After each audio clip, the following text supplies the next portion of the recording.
Density of solids. तो density में क्या फॉर्मूला होता है? डेंसिटी ऑफ यूनिट सेल क्या होता है? किसी भी चीज की डेंसिटी होती है मास बाय वॉल्यूम। तो यूनिट सेल का मास कितना होगा? जितने उसमें टोटल एटम होंगे। मान लो टोटल एटम है Z और एक एटम का मास है M, तो Z इंटू एम होगा total mass of unit cell. और यूनिट सेल हम अगर क्यूबिक मानते हैं और उस क्यूबिक यूनिट सेल की एज लेंथ हम A मानते हैं तो उसका वॉल्यूम होगा A क्यूब। ये डेंसिटी का फॉर्मूला होता है। ये रहा density ZM by A cube. Z क्या है?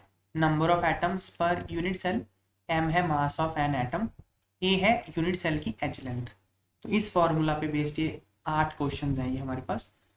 और फॉर्मूला क्या होता है? किसी भी एटम के मास को लिख सकते हो molar mass divided by Avogadro number. Molar mass मतलब एक मोल का मास, तो एक मोल के मास को आप एक मोल से डिवाइड कर दोगे अगर, तो एक एटम का मास ही बचेगा ना। तो ये डेंसिटी का फॉर्मूला। ये 2 फॉर्मूला पे बेस्ड ये क्वेश्चन है। तो हम टेकअप करते हैं, देखो किस तरह के आते हैं। An element has a body centred cubic structure. एक एलिमेंट है जो जिसकी structure body centred cubic BCC है और एज दी हुई है 288 पिकोमीटर। ए की वैल्यू, एज लेंथ की वैल्यू दी है। क्या गिवन है? एक body centred cubic unit cell. कहाँ कहाँ एटम होंगे? कॉर्नर पे एंड बॉडी सेंटर पे। एज लेंथ गिवन है 288 पिकोमीटर। फिर बोल रहा है इसकी डेंसिटी है 7.2 ग्राम पर क्यूबिक सेंटीमीटर। डेंसिटी दी है, पूछा क्या है? How many atoms are present in 208 gram of element. 208 gram element में टोटल वेट जो आपको दिया है इस एलिमेंट का 208 ग्राम है, उसमें कितने एटम होंगे ये पूछा है। तो देखो अगर मुझे लास्ट लाइन का आंसर चाहिए तो मुझे इस एटम का मोलर मास चाहिए, तो मैं कर सकता हूँ। तो मतलब जो फर्स्ट 3 लाइंस दी हैं इससे मुझे मोलर मास निकालना पड़ेगा। निकाल लेते हैं, देखो। तो डेंसिटी का फॉर्मूला क्या होता है? Z into M by A cube. Z is number of atoms per unit cell, M is mass of one atom, A is edge length of unit cell. Body centre structure के लिए हम जानते हैं Z की value 2 होती है। कैसे 2 होती है? 8 कॉर्नर और एक कॉर्नर का कॉन्ट्रीब्यूशन यूनिट सेल में 1/8 प्लस एक बॉडी सेंटर, और बॉडी सेंटर तो पूरा का पूरा ही यूनिट सेल के अंदर होता है, तो 2 Z2 होता है। अब अगेन यूनिट्स ध्यान में रखना है आपको। डेंसिटी की वैल्यू क्वेश्चन में दी हुई है 7.2 ग्राम पर क्यूबिक सेंटीमीटर। Z की वैल्यू 2, M फाइंड करना है और एज लेंथ दी है 288 पिकोमीटर। अगेन पिकोमीटर आ गया, तो 1 पिकोमीटर मीन्स, पिको मतलब 10⁻⁻12। 1 सेंटीमीटर, सेंटी का मतलब 10⁻²। तो डिवाइड कर दो, 1 picometre divide by 1 centimetre is equal to 10⁻12 metre divided by 10⁻² metre. ये आ गया 10⁻10।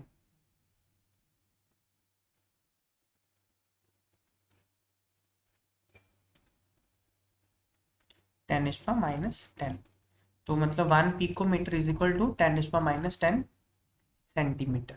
तो ये कन्वर्जन यहाँ लगा देंगे, पिकोमीटर को 10⁻10 सेंटीमीटर कर दिया। अब मास जो आएगा वो ग्राम में आ जाएगा।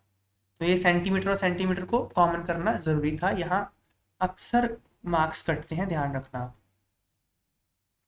तो इतना आ गया इसका मोलर मास, मतलब ये एक एटम का मास है। मोलर मास नहीं कह सकते एक्चुअली, गलत शब्द मैंने यूज कर लिया। एक एटम का मास है ये। तो एक एटम का मास इतना है। 208 ग्राम एलिमेंट में कितने एटम होंगे? 208 डिवाइड बाय एक एटम का मास, तो ये कर देंगे तो इतने एटम आ जाएंगे। नेक्स्ट क्वेश्चन देखो। तो ये सारे क्वेश्चन इसी फॉर्मूला पे बेस्ड होंगे। X ray diffraction studies show that copper crystallises in an FCC unit cell. तो कॉपर का जो क्रिस्टल स्ट्रक्चर है वो FCC है। एज लेंथ गिवन है कितनी, 3.608 into 10⁻⁸ centimetre. Okay, in a separate experiment density इतनी है। एटॉमिक मास पूछा कॉपर का, सिंपल वो ऊपर जैसा ही क्वेश्चन, तो इस बार मैंने ये फॉर्मूला यूज किया। डेंसिटी होता है Z into M upon Na into ए क्यूब। अब m मोलर मास है क्योंकि नीचे मैंने Na लगा दिया ना, इसलिए Z is number of atoms per unit cell, m molar mass, A edge length unit cell का, Na is Avogadro number. FCC के लिए Z की वैल्यू 4 होती है। कैसे? FCC में एटम कहाँ कहाँ होते हैं, कॉर्नर्स पे एंड फेस सेंटर्स पे। 1 2 3 4 5 6 7 8, 8 corner, 6 face centre.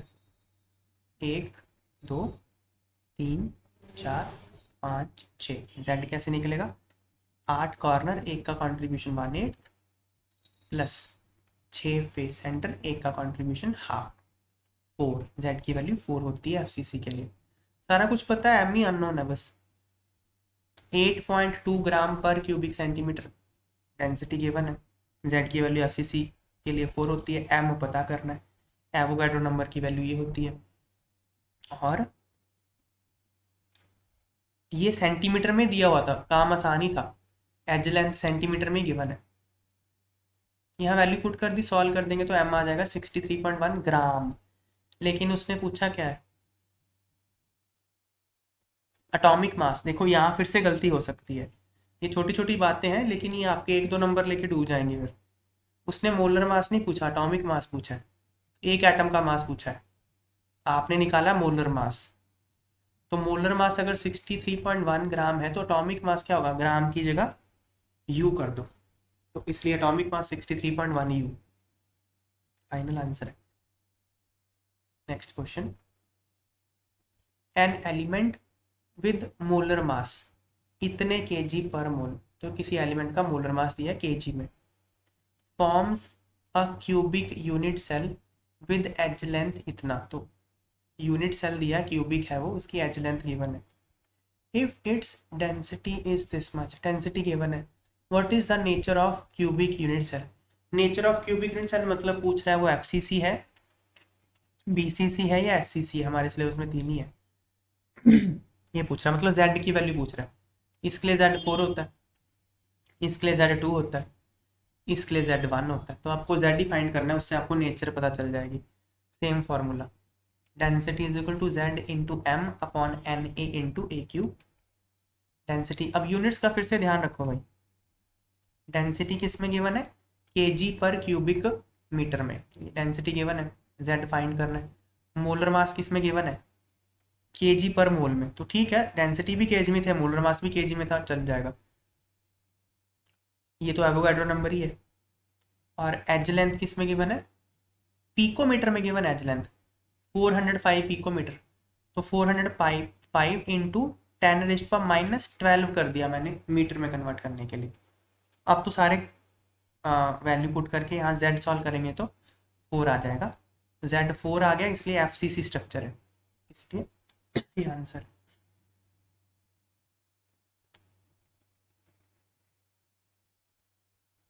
How can you determine the atomic mass of an unknown metal if you know its density and the dimensions of its unit cell. किसी भी unknown metal है कोई, कौन सा पता नहीं, उसका एटॉमिक मास आपको पता करना है।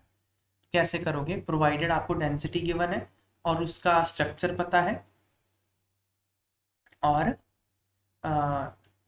यूनिट सेल की एज लेंथ पता है, कर लेंगे। डेंसिटी का फॉर्मूला क्या होता है, mass of unit cell divided by volume of unit cell.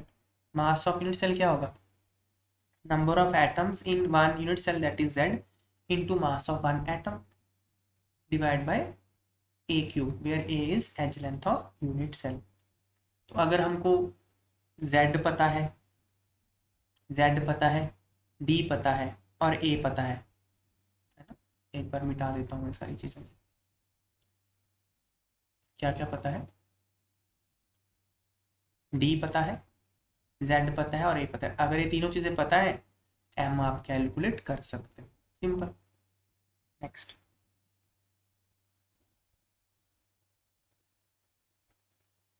Silver crystallises in FCC lattice. Silver का लैटिस गिवन है FCC। एज लेंथ कितनी है यूनिट सेल की? इतनी गिवन है। डेंसिटी गिवन है। सिल्वर का एटॉमिक मास पूछ रहा है। अगेन वो कॉपर जैसा क्वेश्चन ही है ये, ध्यान रखना यूनिट्स में, ग्राम में मत छोड़ देना आंसर। तो डेंसिटी का formula Z into M upon N A into A cube, सारी वैल्यूज गिवन है। Density 10.5 gram per cubic centimetre. FCC lattice given है, तो FCC के लिए Z की वैल्यू 4 होती है, 4। M फाइंड करना है, एवोगाड्रो नंबर, और एज लेंथ सेंटीमीटर में ही गिवन था, तो यहाँ पुट कर दिया, सॉल्व कर लिया, तो M आ जाएगा 106.6 ग्राम। तो ये मोलर मास है, इस वाले यहाँ Na लगा होता है तो ये M मोलर मास होता है, उसने एटॉमिक मास पूछा है। As molar mass of silver is 106.6 gram, its atomic mass is 106.6 U। आ गया answer. Next, niobium crystallizes in body centered cubic structure।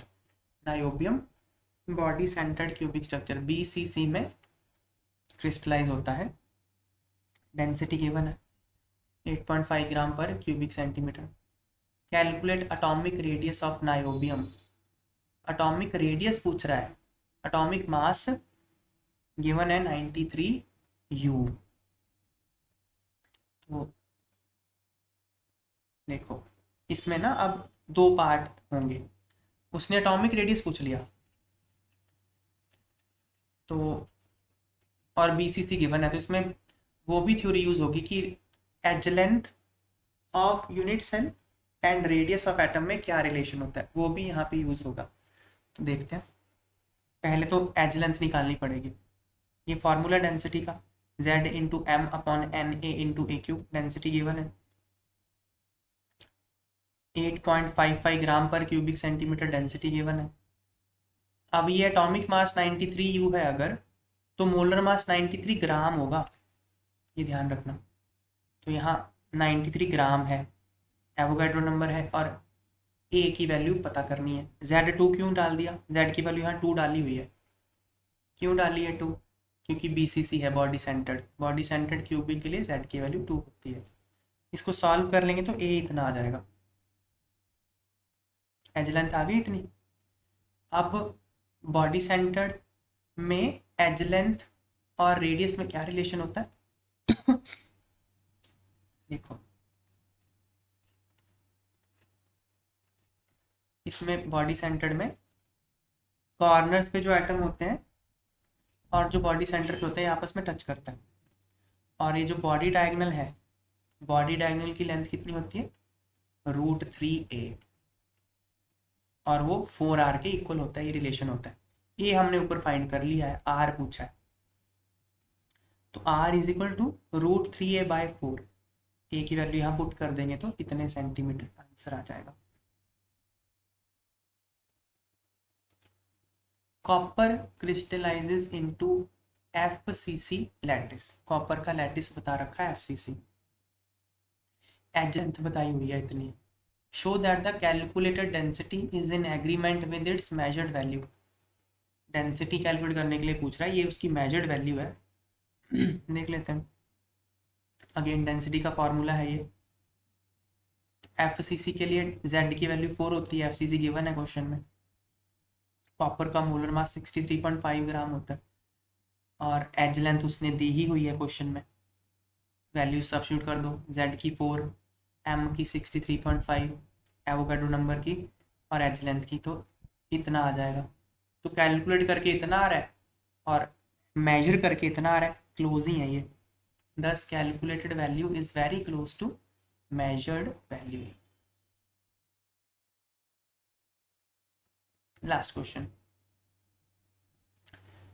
Silver forms CCP lattice।